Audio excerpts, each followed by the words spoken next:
बीच में से।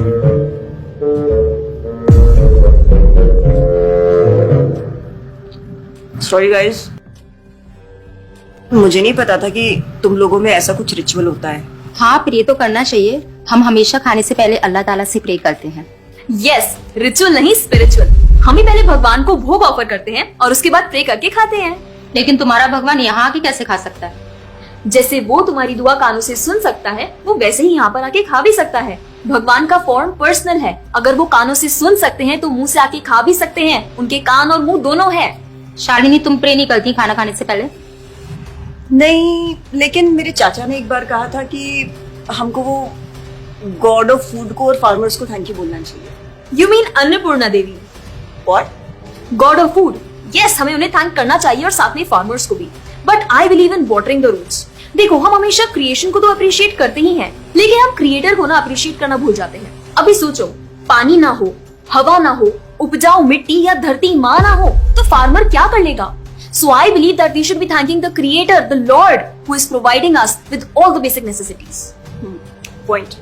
अब तुम किस किस को थैंक करेगा? वैसे भी तुम्हारे 33 करोड़ तो देवी देवता है। बताओ, किस किस को थैंक करेगा तुम?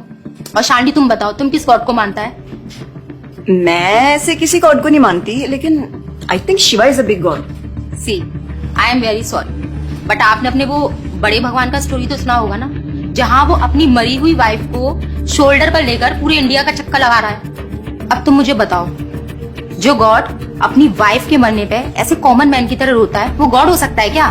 अच्छा, may be, I don't know much about this story, but he is very famous and north में तो राम जी भी बहुत फेमस है ना। उनका स्टोरी तो तुमको पता होगा ना, सबको पता है। उनकी वाइफ को रावण ले गया था। हाँ, पता है। अब तुम मुझे बताओ, वो गॉड है? वो अपनी वाइफ को भी अकेला नहीं बचा के ला सकता।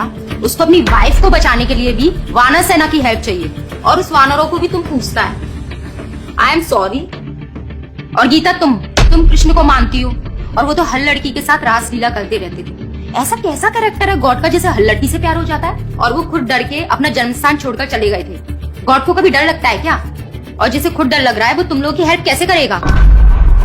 शिट यार, this is so complicated and confusing. It is confusing because you are following the wrong path. It is very beautiful and sacred. I will show you the right path. Enough, Asifa. I know what you're trying to do.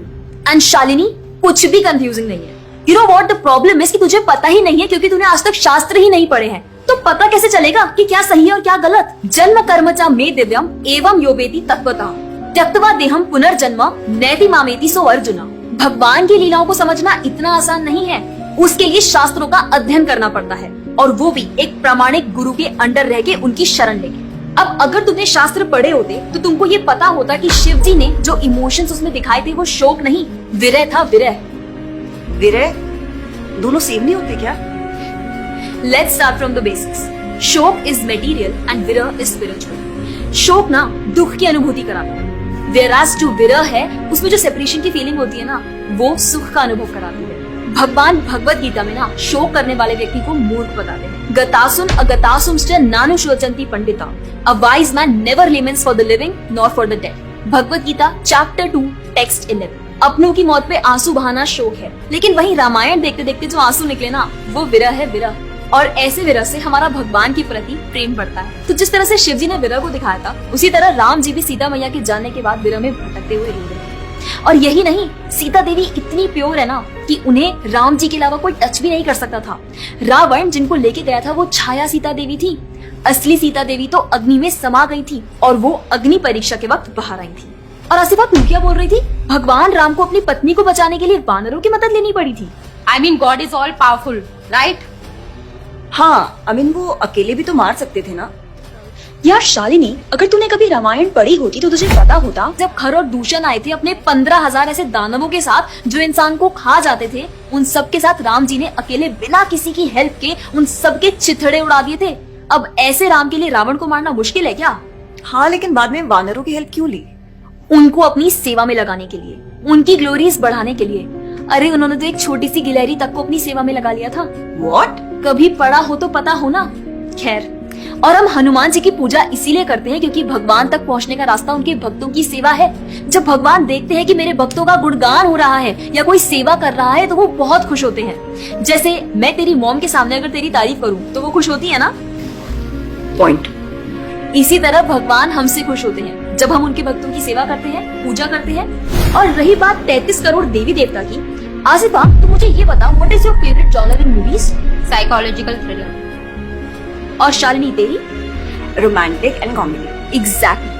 जैसे हर किसी का अपने nature के according favourite genre होता है, वैसे ही भगवान ने हर किसी के नेचर के अकॉर्डिंग व्यक्ति के लिए उसके नेचर के अनुसार वेद और पुराण दिए हैं। और उन्हीं पुराणों को फॉलो करके लोग अपनी देवी देवता की तरफ अट्रैक्ट होते हैं। और ये सभी देवी देवता भगवान की ही सेवा कर रहे हैं।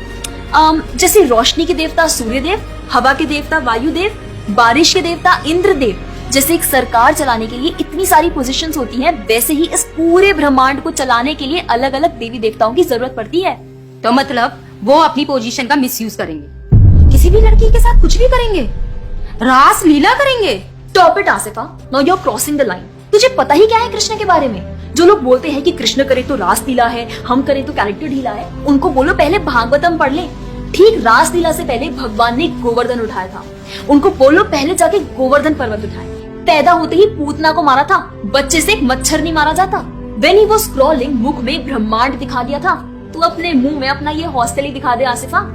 क्या तुम जानते हो द्वारका में भगवान श्री कृष्ण की 16,108 रानियां थी और सबके अलग अलग महल थे।